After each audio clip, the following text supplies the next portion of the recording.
الحمد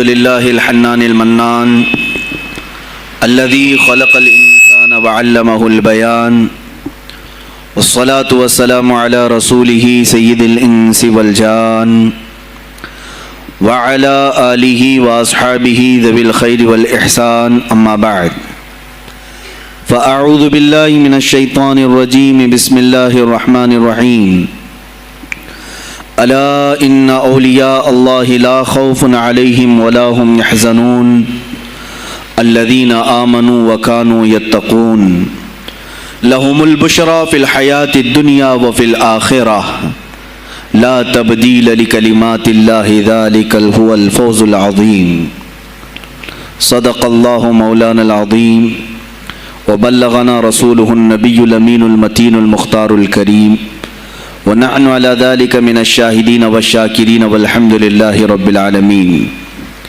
بارگاہ رسالت معاذ صلی اللہ تعالی علیہ وسلم میں درود پاک کا ہدیہ پیش کریں۔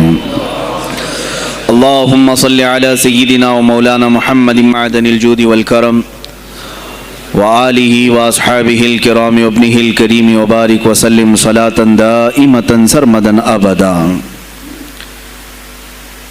آج کی یہ محفل پاک سلطان الاولیاء سراج الاصفیاء شہنشاہ بغداد تاجدار ولایت شہباز لامکانی قندیل سبحانی محبوب سبحانی سیدنا عبد القادر جیلانی قدس اللہ سرہ الشریف کی بارگاہ میں خراج عقیدت کے لیے منعقد کی گئی ہے۔ اس دربار میں میں اپنی گفتگو سے پہلے ان کے عظیم عاشق جس کو دنیا سنیت فنا فی الغوث اور مجدد میت حاضرہ کے نام سے جانتی ہے، امام احمد رضا خان قادری فاضل بریلوی رضی اللہ تعالی عنہ کی جو خراج عقیدت پیش کی ہوئی منقبت ہے، اسی سے میں بارگاہ غوث میں اپنی گفتگو کا آغاز کرتا ہوں۔ اے سلطان الاولیاء، اے شہنشاہ بغداد، واہ کیا مرتبہ اے غوث ہے بالا تیرا، اونچے اونچوں کے سروں سے ہے قدم اعلیٰ تیرا۔ توجہ، اونچے اونچوں کے سروں سے ہے قدم اعلیٰ تیرا، ارے سر بھلا کیا کوئی جانے کہ ہے کیسا تیرا۔ اے غوث پاک، سر بھلا کیا کوئی جانے کہ ہے کیسا تیرا، اولیاء ملتے ہیں آنکھیں وہ ہے تلوہ تیرا۔ ہم تو ابھی تلوے کو ہی نہیں پہنچ سکے، تمہارے سر تک کون پہنچے ہیں۔ اولیاء ملتے ہیں آنکھیں وہ ہے تلوہ تیرا۔ وہ شہنشاہ بغداد اگر ممبر پر کھڑے ہو کر کے اعلان کر دے قدمی ہادی علی رقبت کل ولی اللہ، میرا یہ پاؤں تمام اولیاء کی گردنوں پر ہے، تو پھر ہند کے خطے سے معین الدین اجمیری بھی یہ کہتے ہوں کہ بل علی رأسی و علی عینی، اے سلطان الاولیاء صرف آپ کا قدم گردن پر نہیں میرے سر پر بھی ہے۔ اور پھر اولیاء کاملین نے پکار کر کے دربار غوث میں یوں کہا تھا جب آپ نے اعلان کیا میرا یہ قدم اولیاء کی گردنوں پر ہے، جس کی گردن بنی ممبر اولیاء، جس کا ممبر بنی گردن اولیاء، اس قدم کی کرامت پہ لاکھوں سلام۔ انہوں نے جب اعلان کیا تو کیا اولیاء کاملین نے جواب میں کیا کہا تھا؟ جواب میں کیا کہا تھا؟ غوث پاک نے جب بغداد سے پکارا تو پورے مشرق و مغرب شمال و جنوب کے اولیاء نے یوں کہا تھا، یہ دل یہ جگر ہے، یہ آنکھیں یہ سر ہے۔ یہ دل یہ جگر ہے، یہ آنکھیں یہ سر ہے، جہاں چاہو رکھو قدم غوث اعظم۔ گردن ہی کیا ہے، یہ دل ہے، یہ جگر ہے، یہ آنکھیں ہیں، یہ سر ہے، آپ کی مرضی جہاں ہو میرے آقا آپ قدم رکھتے ہیں، جہاں چاہو رکھو قدم غوث اعظم۔ عزیزان گرامی وقار، تاجدار بریلی نے شہنشاہ بغداد کی بارگاہ میں پیش اس طرح سے کیا کہ جو ولی قبل ہوئے یا بعد ہوئے سب ادب رکھتے ہیں دل میں میرے آقا تیرا، سارے اقطاب جہاں کرتے ہیں کعبے کا طواف، کعبہ کرتا ہے طواف در والا تیرا۔ اے شہنشاہ بغداد، تیری میری قسمت کی قسم کھائیں سگانے بغداد، ہند میں رہ کے بھی دیتا رہوں پہرا تیرا۔ ہند میں رہ کے بھی دیتا رہوں پہرا تیرا۔ سرکار بغداد کی بارگاہ میں پھر استغاثہ کرتے ہوئے اعلیٰ حضرت بریلوی رحمۃ اللہ تعالی علیہ یوں عرض کرتے ہیں، اے شہین شاہ بغداد، تجھ سے در، در سے سگ، اور سگ سے ہے مجھ کو نسبت، میری گردن میں بھی ہے دور کا ڈورا تیرا۔ اس نشانی کے جو سگ ہیں نہیں مارے جاتے، جس کی گردن میں قادری پٹا ہو، جس کی نسبت سلسلہ قادریہ سے ہو گئی ہو، اس کے لیے اعلیٰ حضرت بریلوی فرماتے ہیں اس نشانی کے جو سگ ہیں، ہم کتا پاک ہیں شہنشاہ بغداد کے، اس نشانی کے جو سگ ہیں نہیں مارے جاتے، حشر تک میرے گلے میں رہے پٹا تیرا۔ اور اے سننے والو، میں نے اپنے آپ کو سگ کہا، کتا کہا، تو کہیں تم اس خیال میں نہ آ جانا کہ کتا معمولی ہوتا ہے۔ آگے اعلیٰ حضرت نے اس کا بھی سوایہ کر دیا، کیا دبے جس پہ حمایت کا ہو پنجہ تیرا، کیا دبے جس پہ حمایت کا ہو پنجہ تیرا۔ ارے شیر کو خطرے میں لاتا نہیں کتا تیرا، شیر کی تک پرواہ نہیں کرتا غوث پاک کا کتا۔ تو میں نے اپنے آپ کو کتا کہا تو اس بھول میں نہ رہ جانا کہ کتے کو کوئی بھی مار لے جائے گا، اٹھا لے جائے گا۔ ہم نے کہا ہے دربار غوث کا کتا جو شیر کو بھی خطرے میں نہیں لاتا ہے۔ عزیزان گرامی وقار، بارگاہ غوث میں جو جھوم کر کے اشعار امام احمد رضا خان فاضل بریلوی رحمۃ اللہ تعالی علیہ نے بیان کیے ہیں، وہی ہماری گفتگو کا خلاصہ بھی ہیں۔ سرکار بغداد سیدنا عبد القادر جیلانی رضی اللہ تعالیٰ عنہ، یقیناً آپ کے ولی کامل ہونے پر تقریباً پوری امت کا اتفاق ہے۔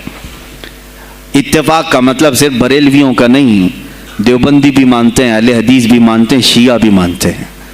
غوث پاک رضی اللہ تعالیٰ عنہ کی ولایت سے ان میں سے کسی کا انکار نہیں۔ آج بھی بغداد میں جائیں، لنگر بٹ رہا ہوتا ہے، شیعہ بھی کھا رہے ہیں۔ غوث پاک رضی اللہ تعالیٰ عنہ کا لنگر آج بھی بٹ رہا ہے۔ بغداد کی وہ ایک ایسی بارگاہ ہے جہاں سنی اور شیعہ دونوں ہیں، دونوں تسلیم کرتے ہیں ان کی ولایت کو۔ اب رہے بات اہل حدیث کی یا دیوبند کی، ان کی کتابیں اٹھاؤ تو پتہ چل جائے گا کہ غوث پاک کے متعلق انہوں نے کیا کیا نہیں لکھا۔ پیر پیراں، میر میراں، شہین شاہ بغداد، بلکہ شیخ ابن تیمیہ جو ہر ولی کی تنقید کرتا تھا، ہر صوفی پر طعن و تشنیع کرتا رہا، اس نے اپنی کتاب میں لکھ دیا کہ میرے پاس اتنی تواتر تک، تواتر کہتے ہیں اتنے لوگوں کا بیان کرنا کہ جن کا جھوٹ پر جمع ہونا محال ہو۔ شیخ ابن تیمیہ کہتا ہے میرے پاس اتنی تواتر سے کسی اور کی کرامتوں کا ذکر نہیں پہنچا جتنا شیخ عبد القادر جیلانی کا پہنچا ہے۔ الفضل لما شہید بہ الاعداء، فضیلت تو اس کی ہے جس کی دشمن بھی گواہی دے رہے ہوں۔ عزیزان گرامی وقار، سرکار بغداد رضی اللہ تعالیٰ عنہ کی ولایت پر تقریباً امت کا اتفاق، بعد میں آنے والے سارے مسلمان انہیں ولی مانتے ہیں۔ اور یہ اور بات ہے کہ ولایت تک سب کا اتفاق ہے، اب غوث کے مقام کے متعلق الحمدللہ ہم منفرد ہیں اس میں، اس لیے کہ ہم انہیں غوث اعظم بھی کہتے ہیں، استغاثہ بھی کرتے ہیں۔ یہ ایک الگ ٹاپک ہے جہاں شرک، بدعت اور کفر کے فتوے لگتے ہیں کہ بریلوی اللہ کو چھوڑ کر اولیاء سے مانگتے ہیں، اور یہ بیویوں سے مانگ لیں تو کوئی حرج نہیں، ہاں اپنے بچوں سے مانگ لیں تو کوئی حرج نہیں، بلکہ چپراسی اور نیتاؤں سے مانگ لیں تو کوئی حرج نہیں۔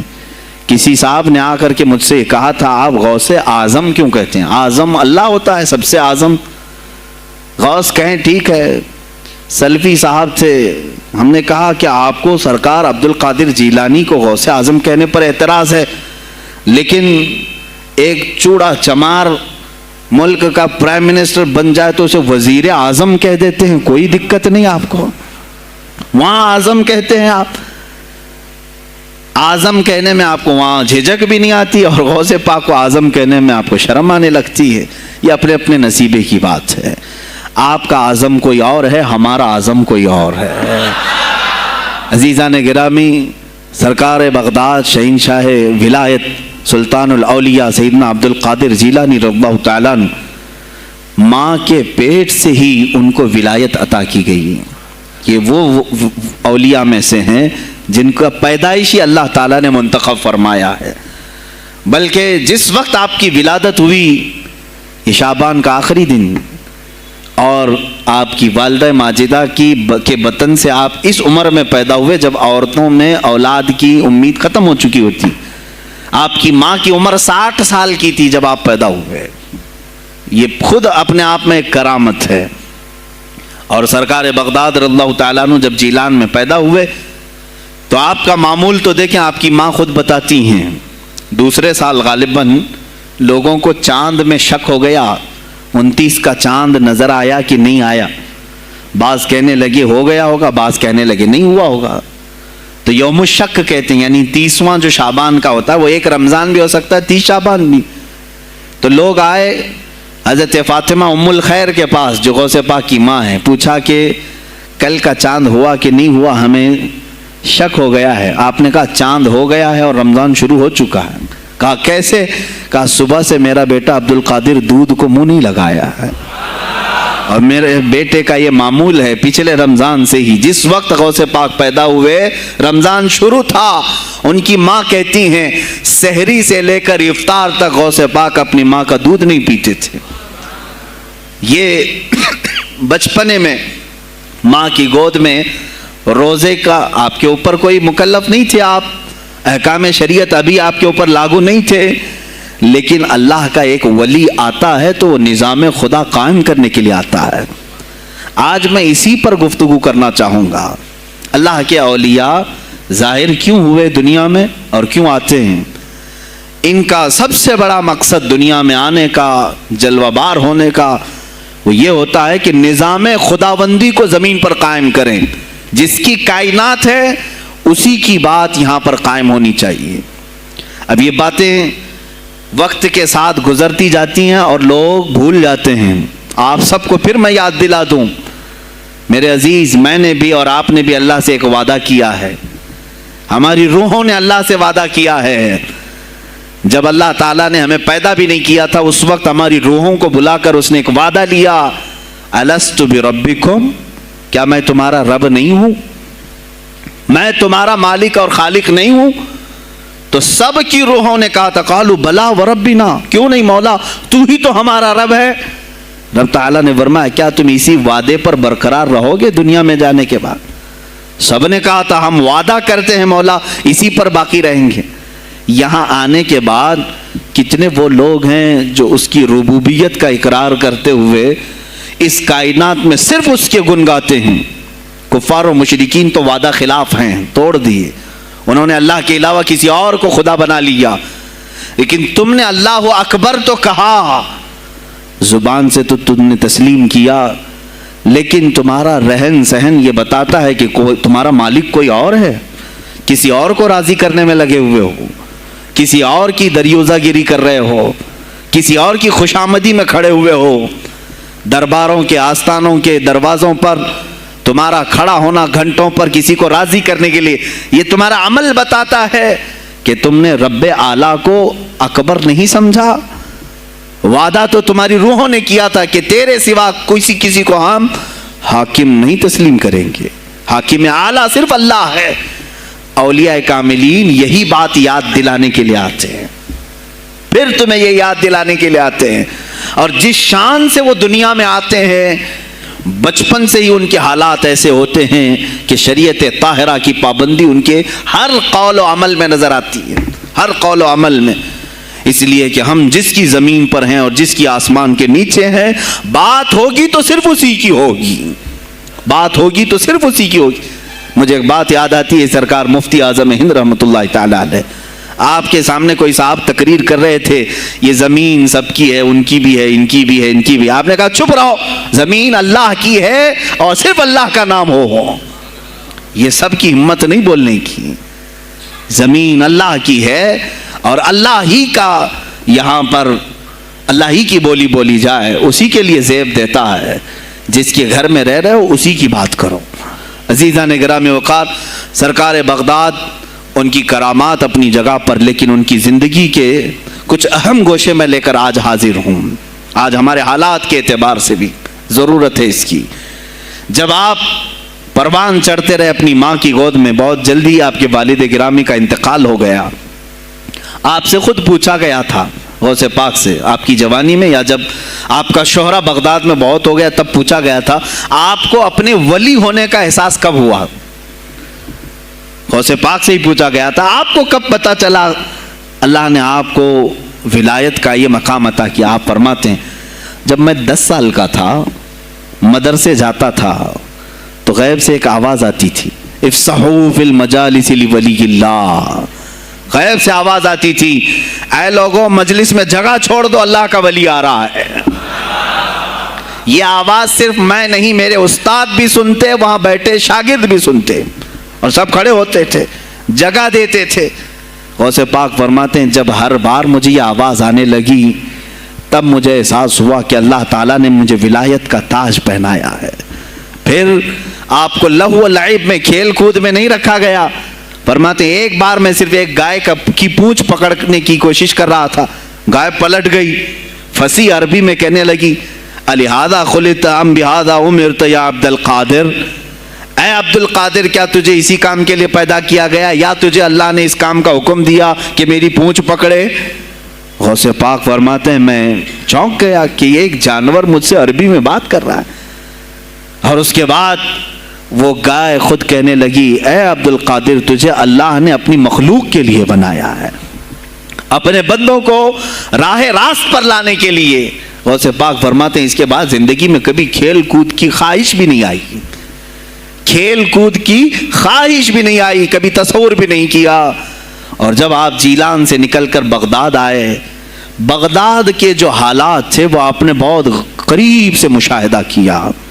میرے عزیزو آج کے جو حالات ہیں نا، آج کے جو حالات میں نے پڑھا اس سے بھی زیادہ ڈینجر حالات اس زمانے کے تھے۔ آج لوگ حالات کی شکایت کرتے ہیں، بہت سارے علماء مولانا ہم سے کہتے ہیں حالات اب صحیح نہیں ہیں، ویسے نہیں ہے پہلے۔ میں تمہیں غوث پاک کے حالات بتاتا ہوں، اس وقت سیاسی حالات کیا تھے۔ اس وقت سیاسی حالات اتنے خطرناک ہو چکے تھے، بغداد میں شیعوں نے اپنا گڑھ جمایا تھا، یہاں تک کہ ہر عالم پر، ہر واعظ پر، ہر امام مسجد پر پابندی تھی۔ سیدنا ابو بکر صدیق اور حضرت عمر کا کوئی نام نہیں لے سکتا تھا، کوڑے مارے جاتے تھے۔ شیخین کا اگر کسی نے نام لے لیا کسی عالم نے، کوڑے مارے جاتے تھے۔ خلیفہ واثق باللہ تک یہ تاریخ چلی بغداد میں، اور سلطنتیں ٹوٹ چکی تھیں۔ سیاسی حالات اس قدر خراب ہو چکے تھے، چھوٹی چھوٹی ٹکڑیوں میں بٹ چکے تھے مسلمان۔ مصر کی طرف دیکھیں تو فاطمی حکومت قائم ہو گئی تھی، وہ اپنے آپ کو فاطمی کہہ رہے تھے۔ بغداد میں عباسی خاندان حکومت کر رہا تھا، اور وہ بھی سمٹ کر کے صرف بغداد کے اطراف رہ گئی بس۔ پھر ترکی کی طرف دیکھیں تو سلجوکی خاندان تھا، ایک ایک ٹکڑا حکومت کر رہا تھا، اور یہی آپس میں دست بگریباں تھے، ایک دوسرے سے لڑ رہے تھے۔ اور پھر پلس اس پر ایسا کہ بازنطینی جو عیسائی تھے، صلیبی تھے، ان سلطنتوں کو آپس میں لڑا کر کے اس قدر شدت پیدا کر چکے تھے کہ بغداد والا مصر نہیں جا سکے، مصر والا ترکی نہ آ سکے۔ پھر ادھر بخارا، سمرقند، نیشاپور، یہ جو رشیا میں ہیں آج، ازبکستان وغیرہ میں، یہاں الگ ایک سلطنت قائم تھی، اور ہند میں الگ کفرستان تھا۔ سب جگہ الگ الگ حالات تھے، اور مسلمانوں کے لیے اس زمانے میں ایسے حالات ہو گئے جیسے لاک ڈاؤن ابھی کا سیم۔ میں آپ کو بتا دوں سچویشن، لاک ڈاؤن میں کیا ہوا تھا معلوم ہے؟ یہ ہمارے طلبہ دیکھیں 8 مہینے سے بیٹھے ہوئے ہیں، مدارس میں نہیں گئے، حفظ قرآن کر رہے تھے، عالم دین بن رہے تھے، مدرسے بند ہیں نا، گھروں میں بیٹھے کچھ تو آوارہ گردی کر رہے ہیں۔ اسی طرح کالج کے بچے بھی، اسکول کے بچے بھی، سب چھوٹے ہوئے ہیں لاک ڈاؤن کی وجہ سے۔ سیم یہی سچویشن اس زمانے میں ہوئی۔ بغداد علمی مرکز تھا، کوفہ اور بصرہ علم کے مرکز تھے۔ آپسی رنجشوں کی وجہ سے بادشاہوں کی طلبہ ایک جگہ سے دوسری جگہ کا سفر نہیں کر سکتے تھے، بغداد کے سارے مدرسے بند پڑے ہوئے تھے، کیونکہ طلبہ آ نہیں سکتے۔ کہاں سے آئے تم؟ مصر سے آئے، واپس جاؤ، اس سلطنت میں کیا کر رہے ہو؟ اس طرح کی سختیاں، یہاں تک کہ یہی زمانہ ہے جب حسن بن صباح نام کا ایک ایسا منافق جس نے اس زمانے کے بادشاہوں کو خرید لیا اور کچھ لوگوں کو نشے کا خوگر بنایا. حشیشین وغیرہ آپ نے سنا ہو, صلاح الدین ایوبی کا زمانہ ہے. غوث پاک سے صرف 4 سال بعد صلاح الدین ایوبی آئے, صرف 4 سال بعد. اس زمانے میں حسن بن صباح نے ہزاروں نوجوانوں کو نشے کا عادی بنا دیا تھا, ہزاروں نوجوان.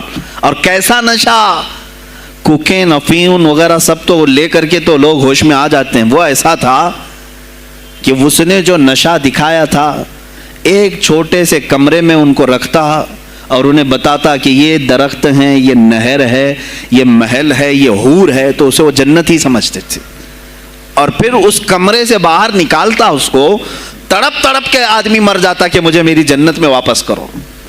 وہ جنت نہیں کمرہ ہوتا تھا, لیکن نشہ اسے ایسا کرایا جاتا تھا کہ اس کمرے کو وہ جنت سمجھنے لگتا تھا. اور ان نوجوانوں سے کیا کرایا جاتا تھا, ان کو نشے کا عادی بنا کر کے باہر نکالا جاتا, انہیں ٹارگیٹ دیا جاتا, فلاں مجلس میں جاؤ, فلاں خلیفہ کو قتل کرو, فلاں وزیر کو مارو, فلاں سپاہیوں کو مارو, فلاں عالم دین کا قتل کرو. اور وہ اپنا ٹارگیٹ پورا کر کے آتے, اس لیے کہ انہیں نشہ چاہیے تھا. وہ 1 دن 2 دن سے زیادہ اس نشے کے بغیر رہ نہیں پاتے ہیں. وہ اپنا ٹارگیٹ کرنے کے لیے اپنی جان بھی جوخم میں ڈالتے ہیں. اس طرح کے کئی حملے خلفاء پر کرائے حسن بن صباح نے. اور جانتے ہیں, میں نے آج تاریخ دیکھی, حسن بن صباح نے علماء اہل سنت کو, اس زمانے کے 40,000 علماء کو قتل کرایا.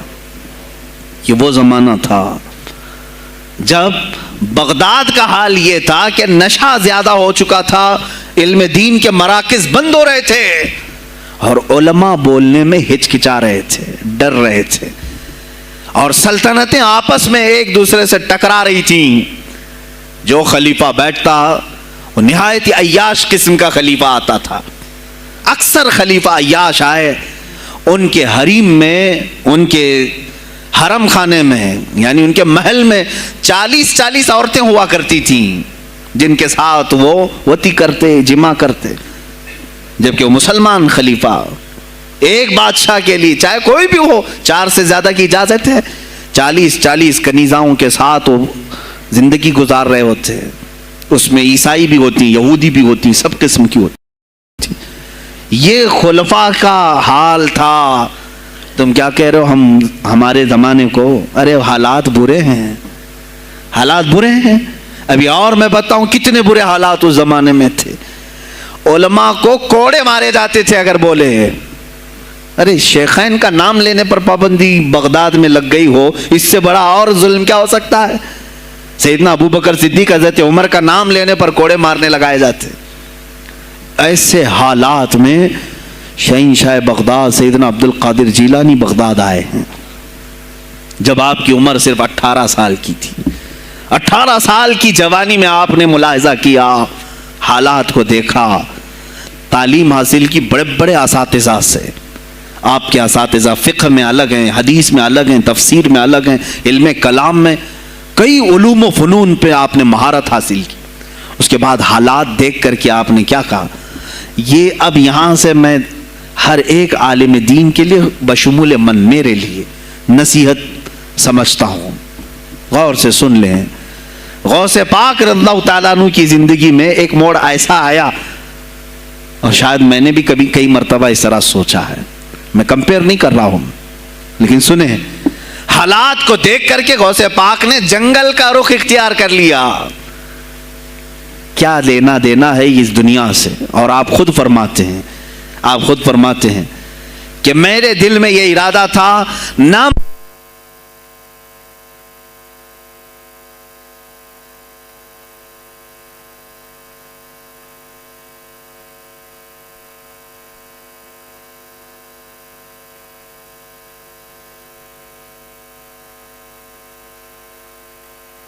ہیں, میرا ارادہ ہوا جنگل میں ایسی جگہ رہوں کہ نہ مجھے مخلوق دیکھے اور نہ میں مخلوق کو دیکھوں, عبادت میں ایسے مصروف ہو جاؤں. جنگلوں میں آپ عبادت کرتے رہے, لیکن فرماتے ہیں مجھے غیب سے آواز آئی اللہ رب العزت کی طرف سے, کہا اے بندے قادر، آپ کا نام ہی عبد القادر ہے، اے قادر کے بندے، تجھے اللہ نے جنگلوں کے لیے نہیں بنایا، امت مصطفیٰ کی رہنمائی کر، خلق خدا تجھ سے نفع حاصل کرے، واپس آ جا۔ غوث پاک فرماتے ہیں میرا ارادہ تو تھا کہ میں اپنی زندگی اللہ کی یاد میں فنا کر دوں، لیکن میں شہر صرف اس لیے واپس آیا کہ جنگل میں صرف میری اصلاح ہو سکتی ہے، شہر میں پوری امت کی اصلاح ہو سکتی ہے۔ علماء کے لیے یہی آج نصیحت ہے، تم چاہے تو گدی نشین بن جاؤ، سجادہ نشین بن جاؤ، جھولی نشین بن جاؤ، جنگل نشین بن جاؤ، ہو سکتا ہے تمہارے اپنے فائدے کے لیے تم سوچ سکتے ہو۔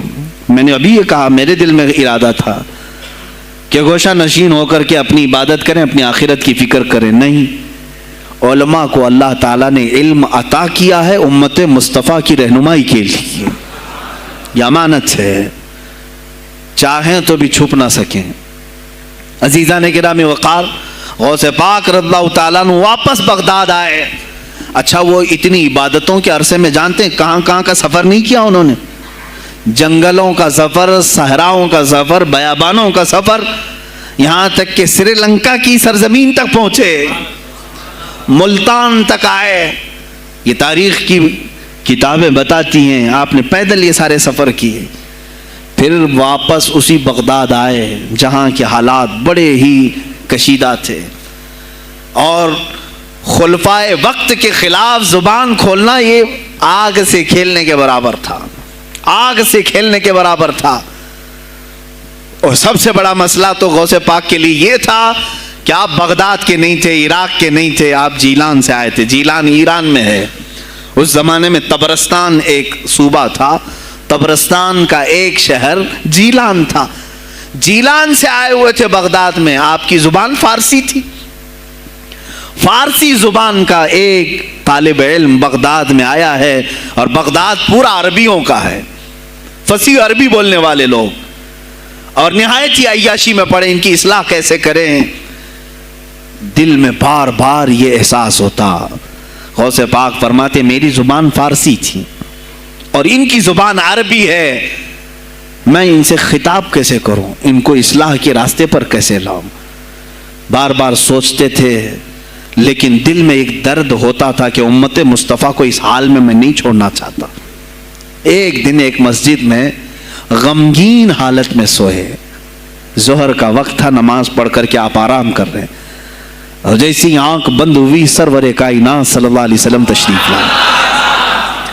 پوچھا عبد القادر کیوں غمگین ہے میرے بیٹے؟ کہا کہ یا رسول اللہ صلی اللہ علیہ وسلم، زبان میری عجمی ہے، فارسی، میں عربیوں کے بیچ بیٹھا ہوں، اصلاح کرنے کی کوشش کرتا ہوں، لیکن مجھے یہ عجمی سمجھیں گے۔ اللہ کے نبی صلی اللہ علیہ وسلم نے فرمایا تو اپنا منہ کھول۔ آپ نے منہ کھولا، حضور پاک نے اپنا لعاب پاک ڈالا، دوسری بار ڈالا، تیسری بار ڈالا، چوتھی بار ڈالا، پانچویں، چھٹی، 7 مرتبہ حضور پاک نے اپنا لعاب پاک دیا اور کہا عبد القادر اب اٹھ اور بیان کرو۔ فرماتے ہیں خواب میں نے حضور اکرم صلی اللہ علیہ وسلم کا لعاب پاک لیا، تھوڑی ہی دیر گزری تھی، میرے خواب میں ہی میرے جد کریم مولا کائنات علی مرتضیٰ تشریف لائے۔ کہا پھر وہی سوال کیا عبد القادر کیوں نہیں بیان کرتے؟ کہا میں فارسی النسل، فارسی ہوں اور عربیوں کے بیچ میں ہوں۔ انہوں نے کہا تو اپنا منہ کھول۔ باب العلم، باب مدینۃ العلم، علی کرم اللہ وجہہ الکریم اپنا لعاب پاک ڈالتے ہیں، 1 بار، 2 بار، 3 بار، 4 بار، 5 بار، 6 بار، بس کیا۔ غوث پاک نے کہا نانا جان نے مجھے 7 مرتبہ پلایا، آپ نے 6 مرتبہ۔ علی کرم اللہ وجہہ الکریم فرماتے ہیں میں برابری تو نہیں کر سکتا، وہ رسول کائنات ہیں۔